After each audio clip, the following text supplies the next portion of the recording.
Twelfth standard lesson ஒன்னோட twelfth standard history lesson ஒன்னோட videos வந்து அப்லோட் பண்ணியாச்சு. ஸோ 4 வீடியோஸ் இருக்கும். அந்த 4 வீடியோஸையும் பார்த்துக்கோங்க. இது வந்து 5th வீடியோ, பார்ட் 5ஓட வீடியோ. ஸோ இதில் வந்து நம்ம வந்து book back answers, question and answers வந்து நம்ம வந்து பார்க்கலாம். ஸோ ஃபஸ்ட்டு வந்து என்னென்னா, காந்தியடிகள் தென்னாப்பிரிக்காவிலிருந்து எந்த ஆண்டு இந்தியா திரும்பினார்? ஸோ எப்போ வந்தாங்கன்னா வந்து 1915 வந்து வந்திருப்பாங்க. ஸோ அதுதான் கரெக்ட் ஆன்சர். ஸோ அவங்க எப்போ இந்தியன் நேஷனல் காங்கிரஸ்க்கு வந்து தலைமை ஏற்றிருப்பாங்க அப்படின்னு கேட்டால் 1919 வந்து அவர் வந்து இந்தியன் நேஷனல் காங்கிரஸ்க்கு வந்து தலைமை ஏற்றிருப்பார். நெக்ஸ்ட்டு, இந்தியாவில் ஆங்கில கல்வி எந்த ஆண்டு அறிமுகப்படுத்தப்பட்டது அப்படின்னா வந்து 1835 தான் வந்து ஆங்கில கல்வி வந்து வெஸ்டர்ன் எஜுகேஷன் வந்து கொண்டு வந்திருப்பாங்க. ஸோ யாரால் அப்படின்னா டிபி மெக்காலேயால் வந்து கொண்டு வந்திருப்பாங்க. நெக்ஸ்ட்டு, மாறுபட்ட ஒன்றை தேர்வு செய்க அப்படின்னா வந்து இதில் வந்து அரவிந்த் கோஷ் தான் வந்து தனியாக வருவார். ஏன்னா இந்த William Jones, Charles Wilkins, marks Muller இவங்க 3 பேரும் யார் என்ன பண்ணாங்கன்னா, இவங்க 3 பேரும் தான் வந்து அரேபிய மொழி, பார்ஷிய மொழி, அதே மாதிரி வந்து சமஸ்கிருத மொழி, இந்த 3 மொழியில் உள்ள வரலாற்று இலக்கியங்களையும் மத இலக்கியங்கள், அதாவது சமயம் சார்ந்த இலக்கியங்கள் எல்லாத்தையுமே வந்து இங்கிலீஷில் வந்து அவங்க வந்து மொழிபெயர்த்திருப்பாங்க. ஸோ இது 3மே வந்து நம்ம புக்கில் இருக்க 3 பேரும். அரவிந்த் கோஷ் வந்து தனியாக வருவார். ஸோ இவங்க 3 இதில் வித்தியாசமானது யாருன்னா வந்து அரவிந்த் கோஷ் தான் வந்து. நெக்ஸ்ட்டு, சுயராஜ்யம் எனது பிறப்புரிமை, அதை நான் அடைந்தே தீருவேன் அப்படின்னு சொன்னது யாருன்னா வந்து பாலகங்காதர் திலக். எப்போ சொல்லியிருப்பார் அப்படின்னா வந்து 1897 சொல்லியிருப்பார். அதே வருஷம் தான் வந்து 1897 ஐ திங்க் ஜூலையில் வந்து அவர் என்ன பண்ணியிருப்பாங்கன்னா வந்து அரெஸ்ட் பண்ணியிருப்பாங்க. ஏன்னா வந்து ஆங்கிலேயருக்கு எதிராக வந்து நம்ம எல்லாருமே நாட்டில் உள்ள எல்லா மக்களும் ஒன்று கூடணும் அப்படின்னு சொல்லிட்டு ஒரு அழைப்பு விடுத்திருப்பார். அதனால் அவரை வந்து கைது பண்ணியிருப்பாங்க. நெக்ஸ்ட்டு, பின்வருவனவற்றை பொருத்தி சரியான விடையை தேர்வு செய்க. ஸோ இதில் வந்து நம்மளுக்கு தெரியும், பாலகங்காதர் திலக் வந்து கேசரி, ஒரு பத்திரிக்கை வந்து மராட்டா கேசரி அப்படிங்கிற பத்திரிக்கை வந்து அவர் வச்சுருப்பார். அந்த பத்திரிக்கையில் ஆசிரியராக இருந்திருப்பார். தாதாபாய் நவ்ரோஜி வந்து இந்தியாவின் குரல், வாய்ஸ் ஆஃப் இந்தியா. இன்னொரு பத்திரிக்கை என்னென்னா ராஷ்ட்ர கோஃப்தர் அப்படிங்கிற பத்திரிக்கையும் தாதாபாய் நவ்ரோஜியோட தான். அதே மாதிரி தாதாபாய் நவ்ரோஜி வந்து லண்டனில் வந்து இந்தியன் சொசைட்டி, இந்திய சங்கம் அப்படிங்கிறதையும் வந்து கிழக்கிந்திய கழகம், ஈஸ்ட் இந்தியன் அசோசியேஷன் அப்படிங்கிறதையும் வந்து ஃபார்ம் பண்ணியிருப்பார். நெக்ஸ்ட்டு, மெக்காலே தான் நம்மளுக்கு தெரியும், இந்திய கல்வி குறித்த குறிப்புகள், மினிட்ஸ் ஆஃப் இந்தியன் எஜுகேஷன் அப்படின்னு சொல்லிட்டு ஒன்று சொல்லியிருப்பார் 1835. வில்லியம் டிக்பை வந்து மெட்ராஸ் டைம்ஸ், அதில் நம்ம பார்த்துருக்கோம், அந்த பஞ்சத்தை பற்றி வந்து அதில் வந்து எழுதியிருப்பார்ல. ஸோ வந்து ஆன்சர் வந்து இதுதான் 3142, அதுதான் வந்து ஆன்சர். ஸோ நான் இங்கே சைடில் வந்து 2413 மார்க் பண்ணது வந்து இது அந்த ஆனா இருக்கிறத வந்து நான் வந்து 1 2 3 4 கன்சிடர் பண்ணிக்கிட்டு, பாலகங்காதர் திலக்னா கேசரி, தாதாபாய் நவ்ரோஜினா இந்தியாவின் குரல், மெக்காலேனா வந்து இந்தியா கல்வி குறித்த குறிப்புகள்னு மார்க் பண்ணியிருக்கேன், வில்லியம் டிக்பை வந்து மெட்ராஸ் டைம்னு மார்க் பண்ணியிருக்கேன். ஸோ கீழே ஆன்சர் கொடுத்துருக்கிறதுக்கு வந்து இந்த மாதிரி ஆன்சரோட நம்பரை வந்து இதில் கொடுத்துருக்காங்க. ஸோ அப்படி தான் வந்து கரெக்ட் ஆன்சர். நெக்ஸ்ட் வந்து, பின்வரும் எது ஒன்று சரியாக பொருந்தி உள்ளது, எது வந்து கரெக்ட் ஆன்சர் அப்படின்னு கேட்டிருக்காங்க. ஸோ நம்மளுக்கு தெரியும், ஆங்கில கல்வி சட்டம் வந்து 1835 தான் கொண்டு வந்தாங்க. ஸோ அதை வந்து சேஞ்ச் பண்ணி கொடுத்துருக்காங்க, அது இங்கே இருக்குது. அடிமை முறை ஒழிப்பு 1843 தெரியும். ஸோ இதுவுமே நம்ம லெசனில் இருக்கும். ஏன் இருக்குன்னா 1843 ஏன் இருக்குது அப்படின்னா வந்து அந்த அடிமை முறை ஒழிப்புக்கு அப்புறம் தான் நிறைய பேர் வந்து வேறு ஆங்கிலேயர்களோட வேறு நாட்டில் இருக்க காலனிகளுக்கு வந்து இடம்பெயர வந்து ஆரம்பிச்சிருந்துருப்பாங்க. நெக்ஸ்ட், இண்டிகோ கழகம் 1859 to 60, அதுவுமே வந்து நம்ம இங்கே தப்பாக தான் கொடுத்துருக்காங்க. ஸோ இதில் எது கரெக்ட்னா சென்னை வாசிகள் சங்கம் 1852, அது February 26 வந்து ஆரம்பிச்சிருப்பாங்க, மெட்ராஸ் நேட்டிவ் அசோசியேஷன். ஸோ அதுதான் வந்து கரெக்டாக இருக்குது.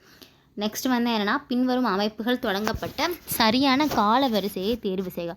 ஸோ இதில் வந்து நம்ம பார்த்தோம் அப்படின்னா, இதில் வந்து கிழக்கிந்திய கழகம் கொடுத்துருக்காங்க.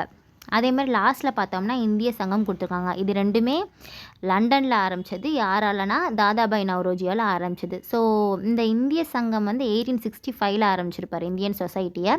கிழக்கிந்திய கழகம், அந்த ஃபஸ்ட்டு இருக்க கிழக்கிந்திய கழகம் வந்து 1866 வந்து அவர் வந்து ஆரம்பிச்சிருப்பார். ஸோ இந்திய 4க்கு அப்புறம் தான் வந்து நம்மளுக்கு வந்து 1 வரணும், இதை நம்ம ஞாபகம் வச்சுக்கணும். அதே மாதிரி ஸோ இங்கே அப்படி பார்த்தோன்னாலே நம்மளுக்கு ஆன்சர் வந்துடும். ஸோ இந்த ஆப்ஷனில் 4க்கு அப்புறம் 1 இருக்குது எந்த ஆப்ஷன்னா சி ஆப்ஷன், ஈனா தான் வந்து நம்மளுக்கு வந்து 4க்கு அப்புறம் வந்து 1 இருக்குது. அதேமாரி சென்னை வாசிகள் சங்கம் தான் ஃபஸ்ட்டு ஆரம்பிச்சிருப்பாங்க. அதுக்கப்புறம் தான் நம்மளுக்கு மெட்ராஸ் மகாஜன சங்கம் ஆரம்பிச்சிருப்பாங்க. சென்னை வாசிகள் சங்கம் எப்போ அப்படின்னா 1852 ஆரம்பிச்சிருப்பாங்க. சென்னை மகாஜன சபா 1884 ஆரம்பிச்சிருப்பாங்க. ஸோ நம்மளுக்கு லாஸ்ட்டாக இருக்கிறது ஆரம்பித்தது என்னென்னா 1884. ஸோ 2 லாஸ்ட்டாக இருக்கிறதும் அதே சி ஆப்ஷன் தான். ஸோ வந்து ஃபஸ்ட்டு சென்னை வாசிகள் சங்கம், அடுத்து இந்திய சங்கம், அடுத்து கிழக்கிந்திய கழகம், லாஸ்ட்டாக சென்னை மகாஜன சங்கம். சி தான் வந்து ஆன்சரு, அதாவது இ. நெக்ஸ்ட்டு இந்திய தேசிய காங்கிரஸை நிறுவியவர் யார்? ஏஓ ஹியூம் வந்து நிறுவியிருப்பார். ஸோ அவர் வந்து எங்கே இருக்கும்போதுனா பிரம்மஞான சபையோட கூட்டம் வந்து சென்னையில் நடந்திருக்கும் இல்லையா? 1884 வந்து நடந்திருக்கும். அதில் வந்து அவர் டிசம்பரில் நடந்திருக்கும். அதில் அவர் பங்கேற்றிருப்பார்.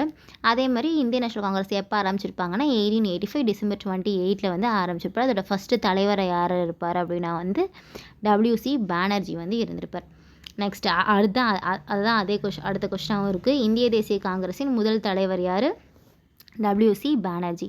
நெக்ஸ்ட் இந்தியாவின் முதுபெரும் மனிதர்னு நம்ம யாரை சொல்லுவோம்? தாதாபாய் நவ்ரோஜி. அதே மாதிரி நெக்ஸ்ட் கொஸ்டின் என்னென்னா இந்தியாவில் வறுமையும் பிரிட்டிஷ் தன்மையற்ற ஆட்சியும் poverty and un-British rule in India அப்படிங்கிற நூலை வந்து எழுதினது யார்? தாதாபாய் நவ்ரோஜி. எப்போ எழுதியிருப்பார்? 1901 வந்து எழுதியிருப்பார். நெக்ஸ்ட்டு ஆங்கில அரசாங்கம் தடையற்ற வணிக கொள்கையை பின்பற்றியது. கூற்று காரணம் கொடுத்துருக்காங்க.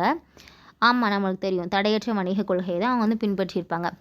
இது வந்து எதில் வரும்? நம்ம அந்த பஞ்சம் இதில் பார்த்துருப்போம் இல்லையா?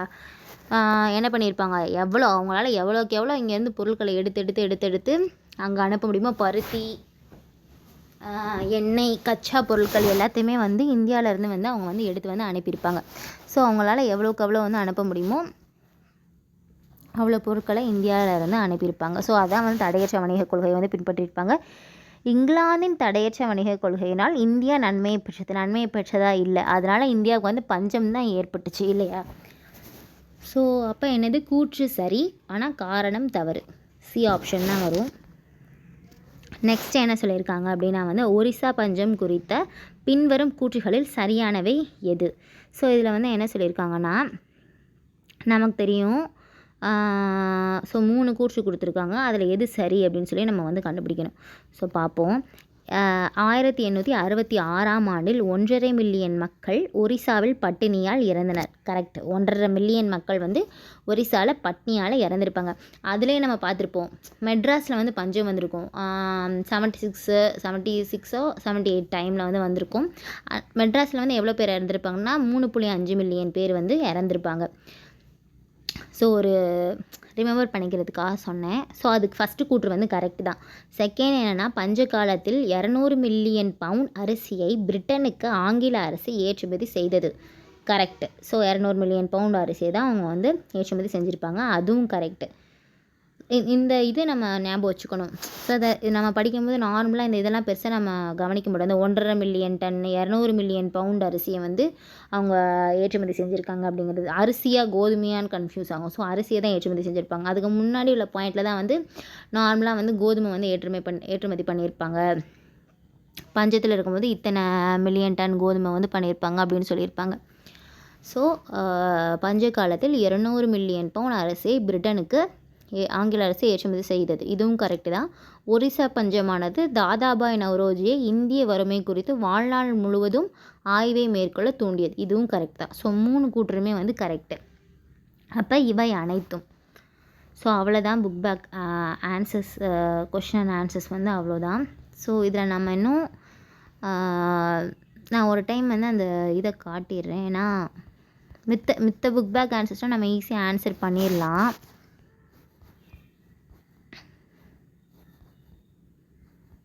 இந்த ஒரிசா பஞ்சம் இருக்கு இல்லையா, அதை வந்து நான் ஒரு டைம் காட்டிடுறேன்.